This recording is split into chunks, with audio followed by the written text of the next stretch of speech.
Hanap si Sergeant Royales? Yes, meron, Miss Aurora. Sino?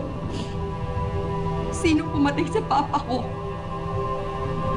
Yung sinasabi niyong Palacios Killer, si Amando Lamas. Revelation after revelation. Ganito ang huling linggo ng GMA Prime series na Widow's War dahil unti-unti nang lumalabas ang lahat ng katotohanan sa mga misteryosong pagkamatay ng mga karakter sa serye. Mula kay Doc Orly, Paco at Basil Palacios, si Bev, Peter, Francis at Inigo. But wait, there's more! Dahil madadagdagan pa raw ang mga casualty na yan sa kanilang final week.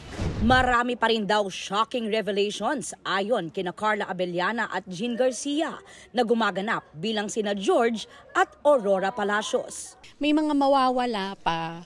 And I guess ito na yung pinakamaraming murder or pinakamaraming deaths in one whole script. Yung mga tanong ng mga audience, lahat yan masasagot yan. Sa kanila raw nalalapit na pagtatapos, mamimiss raw nila ang nabuo nilang pamilya sa set. I'm very, very happy. I'm also blessed that I was able to portray the role of Galvan Palacios. Everyone really worked so hard. Everybody gave their all. Sobrang masayahing team. Lagi nga nila nasasabi, grabe kayo sa mga eksena nyo. Tapos nagugulat sila pag in person or sa set, nagbibiroan kami, close kami lahat, masayahing kami. So yun yung pinakamamimiss ko talaga.